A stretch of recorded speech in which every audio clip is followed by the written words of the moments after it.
بسم اللہ الرحمن الرحیم نحمدہ و نصلی علی رسولہ الکریم اما بعد۔ دوستو عزیزو، اللہ تعالیٰ نے ظاہری اور باطنی گناہوں سے بچنے کا حکم فرمایا۔ ظاہری گناہوں سے بھی بچ جائیں اور باطنی گناہوں سے بچ جائیں۔ ظاہری سے مراد یہ ہے کہ اعضاء جوارح، ہاتھ، کان، زبان، آنکھ، یہ سب جو ہے ظاہری ہے، اس کی ظاہری گناہوں سے انسان بچے۔ اور باطنی گناہ یہ ہے کہ انسان جو ہے حسد سے اور جو ہے حسد سے، کینہ، بغض اور حتیٰ کہ دنیا کی محبت سے بھی بچے۔ یہ دنیا کی محبت بھی بہت بڑا گناہ ہے اور گناہوں کی جڑ ہے۔ حضور اکرم صلی اللہ علیہ وسلم نے فرمایا کہ دنیا کی محبت سب سے بڑی جو ہے سارے گناہوں کی جڑ ہے، دنیا کی محبت۔ ایک انسان ہے بظاہر تو آنکھ سے، کان سے، زبان سے اور جو ہے کوئی ایسا گناہ نہیں کر رہا ہے، لیکن بڑا پریشان اور بے چین ہے، بڑا پریشان رہتا ہے۔ پھر جب پتہ چلا تو معلوم ہوا کہ دنیا کی محبت اس کے اندر بھری ہوئی ہے، دنیا کی چاہت اس کے اندر بھری ہوئی ہے۔ یہ چیز ہے، اسی کے لیے حضور اکرم صلی اللہ علیہ وسلم نے فرمایا تھا کہ دنیا کی محبت جو ہے یہ جو ہے ہر گناہ کا جڑ ہے، گناہوں کی جڑ ہو گئی۔ یہ معمولی بات نہیں ہے، ہم اس کو معمولی سمجھتے ہیں، ہم تو گناہ نہیں کرتے سمجھتے ہیں، لیکن یہ دنیا کی محبت جو ہمارے دل کے اندر رس بس چکی ہے، یہ بھی جو ہے گناہوں، یہ سب سے بڑے گناہوں کی جڑ ہے۔ یہ انسان کو جو ہے کہیں کا نہیں رکھتی، بے چین سے ایک لمحے کے لیے سکون نہیں ملتا، بڑا پریشان بے چین رہتا ہے۔ انسان عافیت چاہتا ہے، راحت چاہتا ہے، سکون چاہتا ہے، لیکن گناہ نہیں چھوڑتا، اس لیے کہ گناہ کو گناہ نہیں سمجھتا ہے۔ آج کل گناہ کے نقصانات اب یوں سمجھتا ہے کہ بھائی دیکھو اس کے گناہ سے جو ہے آخرت میں نقصان ہوگا، آخرت میں نہیں، دنیا میں بھی نقصان ہوتا ہے۔ اس کا ظاہر کو بھی نقصان ہے گناہ سے، باطن کو بھی نقصان ہے، روح کو بھی نقصان، دل کو بھی نقصان، جسم کو بھی نقصان، دنیا کا بھی نقصان، آخرت کا بھی نقصان۔ تو یہ سمجھے کہ بھئی آخرتی کا نقصان ہوگا، دیکھا جائے گا، کہ بالکل غلطی میں ہے۔ یہ نقصان تو دنیا میں بھی ہے، جسم کو بھی ہوگا، اس کے دل کو پھر نقصان ہوگا، اس کا اثر محسوس ہوگا، اور دنیا میں بھی نقصان ہوگا، آخرت کا بھی نقصان ہوگا۔ یہ نقصان ہی نقصان ہے، خسارہ ہی خسارہ ہے۔ کبھی ایسا ہوتا ہے کہ گناہوں کی وجہ سے اس کے اولاد نافرمان ہو جاتی ہے، کبھی گناہ کی وجہ سے اس کا اچھا نیک بچہ جو ہے بدچلن ہو جاتا ہے، بیوی جو ہے باغی ہو جاتی ہے، سرکش ہو جاتی ہے، گھر کے اندر پریشانی شروع ہو جاتی ہے۔ کیوں ہوا ہے سب؟ یہ گناہوں کی وجہ سے، ہمارے اپنے گناہوں کی وجہ سے ہو رہا ہے، احساس نہیں ہم کو۔ بنی اسرائیل میں سے ایک شخص نے موسیٰ علیہ السلام سے کہا کہ ہم تو گناہ کر رہے ہیں، اللہ تعالیٰ نے ہم کو پکڑ نہیں رہے ہیں، ہم کوئی اللہ کی طرف سے پکڑ ہو ہی نہیں رہی ہے۔ فوراً اللہ تعالیٰ نے وہی نازل فرمائی کہ بتا دو اس شخص سے کہ تم جو گناہ کر رہے ہو اس کی وجہ سے تمہاری عبادت کی حلاوت تم سے چھین لی گئی، پتہ ہی نہیں چلتا، زبان کا مزہ ختم ہو جائے تو کیا پتہ چلتا، اسے کچھ پتہ ہی نہیں چلتا۔ اب اس کو عبادت کرے یا نہ کرے کوئی فائدہ نہیں، حلاوت ایمانی نصیب نہیں ہوتی، عبادت کی لذت نہیں ملتی، عبادت کی لذت محسوس ہوتی ہے۔ یا عابدین اللہ کے مقرب بندے تہجد میں اٹھ کر کے دعائیں کرتے ہیں، کسی کو نصیب ہو جائے اور یہ وقت نصیب ہو جائے اور اٹھ کر بیٹھ کر ان اللہ والوں کا طریقے پر اپنی زندگی گزارے، تب کیا لذت محسوس ہوتی ہے، تب پتہ چلے گا۔ کیونکہ وہی وقت ایسا ہے، محبت کس سے؟ خدا سے محبت ہے، محبوب ہے، وہ خدا محبوب ہو گیا تو محبوب سے سب خلوت چاہتا ہے، سب چاہتا ہے کہ بھائی جلدی جائے، اٹھو جلدی جائیے، مجھے تنہا چھوڑ دو تاکہ میں اپنا خلوت میں اپنے محبوب سے دل کی باتیں کروں۔ ہر آدمی چاہتا ہے، تو عشق مجازی میں انسان اتنا چاہتا ہے کہ تنہائی میں جتنا تنہا مل جائے اس سے میں بات کروں۔ عشق مجازی میں، عشق حقیقی کے لیے کیسی ہونی چاہیے، اللہ کی محبت میں کیسا ہونا چاہیے، کہ کیوں محبت نہیں، تنہائی کیوں نہیں چاہتا ہے؟ تنہائی میں اٹھ کر کے پتہ چلا کہ گناہوں نے اس کو روک رکھا ہے، گناہوں نے روک رکھا ہے۔ دوستو عزیزو، یہ چیز ہی ایسی ہے، جتنا اس پر امام شافعی رحمۃ اللہ علیہ، امام مالک رحمۃ اللہ علیہ کی خدمت میں چھوٹے سے تھے، پڑھنے کے لیے جاتے تھے، تو امام مالک رحمۃ اللہ علیہ کہ اللہ والے یہ اہل بصیرت ہوتے تھے، انہوں نے دیکھ لیا کہ بچہ اتنا ذہین، ذہانت کی حد نہیں، اور بڑے بڑے لوگ جو ہے اس درسگاہ میں جو ہے وہ الگ ہی ہے، اس سے کہ ذہانت ہی الگ ہے۔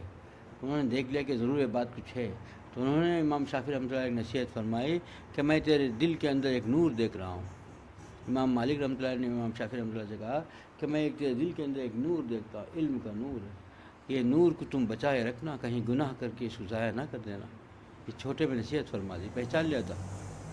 امام شافعی رحمۃ اللہ علیہ فرماتے ہیں کہ میں ایک مرتبہ اپنے استاد حضرت جو ہے وکیع رحمۃ اللہ علیہ سے پوچھا کہ حضرت میرا حافظہ کمزور ہو رہا ہے, تو فرمایا کہ گناہ کو چھوڑ دو, تمہارا حافظہ صحیح ہو جائے گا. آج کوئی کسی سے پوچھے کہ کوئی نسخہ بتا دیجئے کہ میرا حافظہ کمزور ہوتا ہے, تو ہم کہیں گے کوئی کہے کہ بھائی تم جو ہے گناہ چھوڑ دو, تو بولے گا ہر وقت یہی بات ہے, کوئی وظیفہ بتاتے کچھ تو بتاتے کچھ نہیں, ہر چیز کو گناہ چھوڑ دو گناہ چھوڑ دو, یہی لٹ لگا رکھی ہے انہوں نے کہ گناہ چھوڑ دو. حقیقت تو یہی ہے, حقیقت پر پردہ پڑا ہوا ہے, دماغ پر سمجھ میں نہیں آ رہا ہے کہ گناہ سب سے جڑ ہے. گناہ چونکہ علم جو ہے اللہ کا نور ہے, اور نور جو ہے ایسی معصیت کے ساتھ شامل نہیں ہو سکتا. گناہ جو کرتا ہے, گناہ کے ساتھ معصیت کا جو ظلمت ہوتی ہے, ظلمت کے ساتھ نور کیسے اکٹھا ہو سکتا ہے؟ اگر نور چاہتے ہو تو ظلمت سے بچنا ہوگا, اللہ تعالیٰ اسی کو دے گا. اسی کے لیے امام شافعی رحمۃ اللہ علیہ سے حضرت وکیع رحمۃ اللہ علیہ نصیحت فرمائے کہ گناہ چھوڑ دو. یہ اللہ والوں کے لیے خود امام شافعی رحمۃ اللہ علیہ لکھتے ہیں اپنے واقعات میں.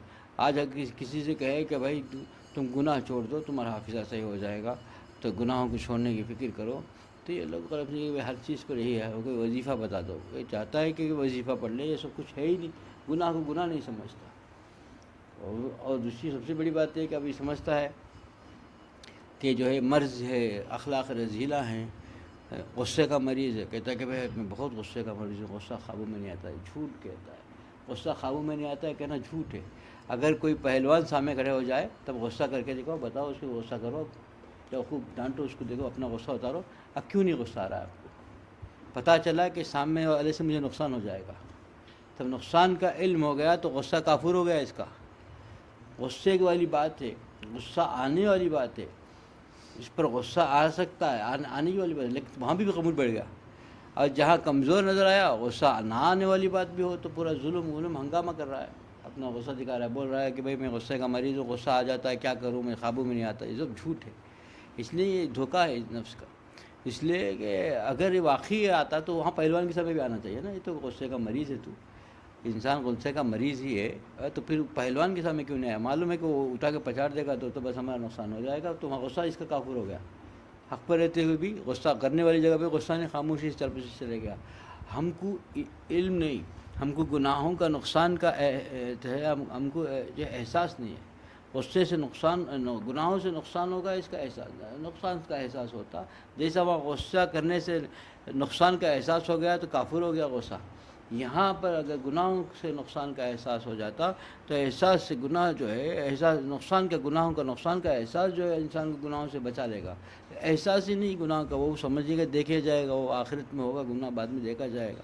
یہی ذہن میں ہے انسان, اسی لیے گناہ میں جری ہو گیا. گناہ کرنے میں کوئی اس کو وہ ہی نہیں لگ رہا, نہیں لگ رہا ہے, وہ گناہوں پر جری ہو گیا.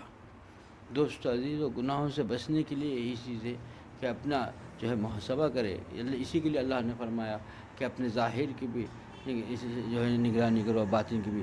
ظاہری گناہوں سے بھی بچو اور باطنی گناہوں سے بچو. اور گناہوں میں, باطنی گناہوں میں سب سے بڑا ایک گناہ جو ہے حب دنیا ہے. اسی کے لیے حضور صلی اللہ علیہ وسلم نے فرمایا کہ حب دنیا جو ہے سب سے زیادہ جو ہے گناہوں کا جڑ ہے, دنیا کی محبت. یہ چیز ہی ایسی, آج سب سے زیادہ ہم لوگ چاہے ظاہری گناہ میں مبتلا نہ ہوں, چاہے آنکھوں کے گناہ, زبان کے گناہ اور کان کے گناہ, اور کیا ہے ان گناہوں سے ہم بچ بھی رہے ہوں, لیکن حب جا جو ہے, حب مال جو ہے, حب دنیا جو ہے, وہ بھری ہوئی ہے ہمارے اندر. یہ بھی خود حضور صلی اللہ علیہ وسلم نے رسالت کی زبان سے کہہ دیا کہ گناہوں کی جڑ ہے, اس کو ہم کو احساس ہی نہیں. اور یہ حب دنیا ہمارے اندر بھری ہوئی ہے, تو پھر ہم کیسے وہ فلاح پائیں گے, کیسے فلاح پائیں گے؟ دوستوں کو ایک چیز بھی, یہ جو دنیا کے جو گناہوں کی جڑ فرما دیا, تو گناہوں کی جڑ ہے تو گناہ کی جڑ ہم رکھ لے کر, باقی بظاہر ہم سے ظاہر گناہ نہ ہو رہے ہوں, پھر بھی نہیں ہو سکتا. اس لیے باطن کے گناہ سے بچنی چاہیے. اللہ نے اسی کے لیے فرمایا اپنے ظاہری گناہوں سے بھی بچو, باطنی گناہوں سے بچو, تو فلاح پاؤ گے. ہم میں سے ہر ایک آدمی اپنا جو ہے جائزہ لے, کہ جائزہ لے کے جو ہے ہمارے اندر کون سے گناہ ہو رہے ہیں. جس کی طرف ہم کو طرف دھیان ہی نہیں ہے. ایک گناہ کا ایک فہرست بنا لیں، ایک گناہ کی فہرست بنا کر کے ایک ایک گناہ پر جو ہے اس کو تدارک کی فکر کرے، کہ کسی جو ہے اپنے بڑے کو، مسئلے کو، یا پھر اپنے جو ہے محب دوست ہے. اسی لیے حضرت فرماتے ہیں کہ بھائی کبھی کسی کو شیخ نہ بنائے تو نہ بناؤ، وہ کم سے کم جو ہے دینی دوست تو بنا لو، کہ اس سے معلوم کرتے رہو کہ میرا یہ گناہ کیسا چھوٹے، کہ میرا یہ گناہ کیسا اس کے تدارک ہو. اس کی فکر نہیں ہے ہم لوگوں کو. یعنی بیماری، دنیاوی بیماریوں کے لیے بھی فکر ہے، ڈاکٹر سے مشورہ ہوتا ہے، ڈاکٹر سے مشورہ کرنے کے باوجود بیٹھتا بھی نہیں، کسی اور سے بھی مشورہ کرتا ہے. ڈاکٹر نے کہہ دیا، یہ دوا تجویز کر دی، یہ پرہیز بتا دیا، پھر کسی اور سے بھی پوچھتا ہے، وہ بھی بولتا ہے کہ نہیں نہیں ہم نے بھی سنا اس سے یہ بھی ضروری ہے، یہ پرہیز بھی ضروری ہے، وہ بھی چھوڑ دیا. 40 سال سے میٹھا کھا رہا ہے، ڈاکٹر نے کہہ دیا کہ میٹھا چھوڑ دو، اگر آپ میٹھا نہیں اب میٹھا کھاؤ گے تمہارے جو ہے خیر نہیں، اس کے بعد سے کچھ نہیں بتا سکتے، تمہارے جان کی بھی خیر نہیں. فوراً چھوڑ دیا. اس وقت اپنے بچہ بھی کہے تھوڑا سا ابو کھا لو، اپنے گھر والے بھی کہیں، یا دوست احباب بھی کہیں، مہمان آئے آج ایک دن کھا لو، بولو تیار نہیں ہوا. کہا کہ نہیں بھائی نہیں نہیں چھوڑیے، نہیں کھانے کو دل نہیں جاتا. کہیں کو نہیں چاہتا بھائی، 40 سال تو تم تو خوب کھاتے رہے، میٹھے کے بغیر رہتے نہیں رہتے، آج کہیں کو ڈر گئے، کیونکہ اس کا نقصان کا اتنا احساس ہو. ایک ڈاکٹر نے کہہ دیا، احساس ہو گیا. اور جب یہ باتیں بتائی گئی ہیں اس کا احساس نہیں. اسی کے لیے ہم کو گناہ نہیں سمجھ رہا آدمی. جب تک گناہوں کو گناہ نہیں اور گناہوں کے نقصانات کا احساس نہیں ہوگا پھر بچے گا کیسا؟ گناہوں کے نقصانات کا احساس ہی نہیں سمجھ رہا ہے کہ گناہ کے نقصانات تو بعد میں آخرت میں ہوں گے، دنیا میں ہوں گے. دنیا میں سب سے اسی کے لیے تو وہاں پر جو ہے بنی اسرائیل کا جو ابھی واقعہ بتایا کہ بنی اسرائیل کو اللہ تعالیٰ نے وہی اتار کے امام موسیٰ علیہ السلام سے بتا دیا کہ میں نے تو عبادت کی حلاوت اس سے لے لی، کچھ نہ جائے گا، کیا چلے گا. کہ یہ جو عبادت کی حلاوت جو ہوتی تھی، جو لذت محسوس ہوتی تھی عبادت، جو ختم ہو گئی، اس کا احساس ہی نہیں ہے. دوستو عزیزو، کوئی نہ کوئی نعمت چلے جائے گی، پتہ نہیں چلے گا. اللہ نے کیا اتنی نعمتیں، کبھی صحت کی نعمت چلے گئی، کبھی سکون کی نعمت چلے گئی، کبھی کوئی چیز ہے ایسی چیز نعمت اللہ چھین لیتا ہے گناہوں کی وجہ سے. ہم کو احساس ہی نہیں، ہم سمجھ بیٹھے ہوئے اللہ نے ہم کو کچھ نہیں کیا، پکڑا نہیں ہے. ہم تمہارے گناہوں میں ڈوبا ہوا انسان سمجھتا ہے کچھ پکڑ نہیں، پکڑ آ چکی ہوتی ہے. کیونکہ یہ چیز ہی ایسی ہے کہ ہو نہیں سکتا کہ آدمی گناہ کرے، گناہ میں گناہ کرتا رہے، توبہ نہ کرے اور پھر پکڑ نہ ہو ہی نہیں سکتا. پتہ نہیں چلا کہ پتہ نہیں کہ ضرور اس کی کوئی نعمت، اللہ کی نعمت اس کی طرف سے چھین گئی ہوگی. نعمتوں کی جو بارش ہو رہی ہے اس میں احساس نہیں ہے، ضرور کوئی نہ کوئی نعمت اس کے پاس سے چھین گئی ہوگی، اس کا احساس اس کو نہیں ہے. اس کو یقینی مانے، اس کو پکے یقین کے ساتھ کہیں کہ جب تک گناہ سے انسان توبہ نہیں کرے گا بچے گا نہیں. گناہ بھی ہوتا رہے، توبہ بھی نہ کرے اور پھر جو ہے اللہ کی نعمتوں سے فائدہ بھی اٹھائے، ایسا ہو نہیں سکتا. کوئی نہ کوئی نعمت چھین گئی ہوگی. اسی لیے دوستو عزیزو، اس کا احساس کب ہوگا؟ جب تک گناہوں سے سچی توبہ نہیں کریں گے اور گناہوں سے سچی توبہ کر کے اللہ کو منانے کی فکر نہ کریں. ایک ایک گناہ ہمارے اندر جو ہے اس کو فہرست بنا کر کے اس کی تدارک کی فکر نہ کریں گے، تب تک فلاح نہیں پا سکتے، اللہ کو نہیں پا سکتے. پھر فلاح نہیں پایا، اللہ کو نہیں پایا، تو پھر کیا زندگی گزارا؟ دوستو عزیزو، ہمیں سے ہر آدمی فکر کرے کہ ہمارے ظاہری گناہ بھی سے بچ جائیں، باطنی گناہوں سے بھی بچ جائیں. اللہ مجھے بھی اس پر عمل کی توفیق عطا فرمائے، آپ لوگوں کو اس عمل کی توفیق عطا فرمائے. آخر دعوانا الحمدللہ رب العالمین.